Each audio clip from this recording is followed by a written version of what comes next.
Sorotan terkini Berita 757. Mahkamah Timbang Tara Sukan (KAS) dijangka membuat keputusan minggu depan berhubung rayuan Persatuan Bola Sepak Malaysia (FAM) terhadap tindakan FIFA ke atas badan itu dan 7 pemain warisan Harimau Malaya yang terbabit dengan dakwaan pemalsuan dokumen.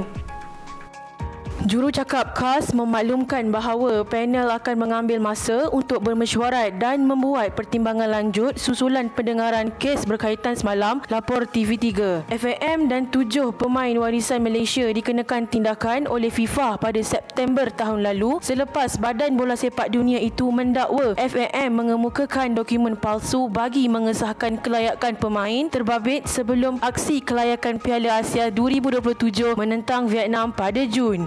Persatuan itu didenda kira-kira 1.8 juta ringgit, manakala setiap pemain didenda sekitar RM10,560 serta digantung 12 bulan daripada semua aktiviti berkaitan bola sepak berkuat kuasa dari tarikh notis. KAS kemudiannya membenarkan permohonan penangguhan hukuman yang dikenakan terhadap pemain terbabit, membolehkan mereka meneruskan kerjaya dan menyertai aktiviti bola sepak sehingga keputusan muktamad.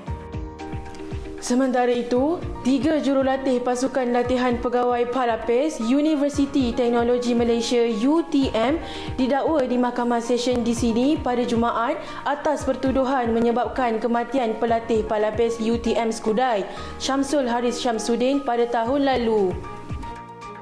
Tertuduh Major Muhammad Azmi Abu Bakar 40 tahun, Kapten Muhammad Bahaudin 30 tahun dan Pegawai Waran Muhammad Nor Buangani Mislan 41 tahun mengaku tidak bersalah atas pertuduhan itu yang dibacakan di hadapan Hakim Haidar Farizal Abu Hassan. Mengikut kertas pertuduhan, ketika kejadian, ketiga-tiga tertuduh melakukan perbuatan yang menyebabkan kematian terhadap Syamsul Haris 22 tahun dengan niat hendak menyebabkan bencana tubuh badan yang mungkin menyebabkan kematiannya. Pihak pendakwaan mencadangkan kepada mahkamah jaminan sebanyak RM50,000 bagi pertuduhan tersebut dengan seorang penjamin dan pasport diserahkan kepada pihak mahkamah. Mahkamah menetapkan sebutan semula kes pada 13 April ini bagi serahan dokumen, lantikan peguam dan kehadiran peguam pemerhati pihak keluarga mangsa.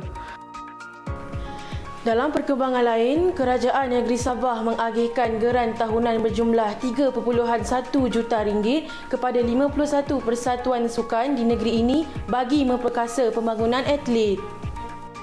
Menurut Menteri Pembangunan Belia, Kemajuan Sukan dan Ekonomi Kreatif Sabah KBSK, Datuk Nizam Abu Bakar, persatuan menerima peruntukan itu perlu menggunakannya secara berhemah dan mengemukakan laporan sahih kepada kementerian. Beliau berkata pada majlis penyampaian skim insentif kemenangan sukan kebangsaan dan antarabangsa 2025 serta penyerahan geran Persatuan Sukan Negeri Sabah 2026 pada Khamis. Pada majlis sama, Kerajaan Negeri turut menyampaikan insentif RM807,050 kepada atlet cemerlang 2025 melibatkan RM269,850 bagi sukan able dan RM537,200 untuk para atlet.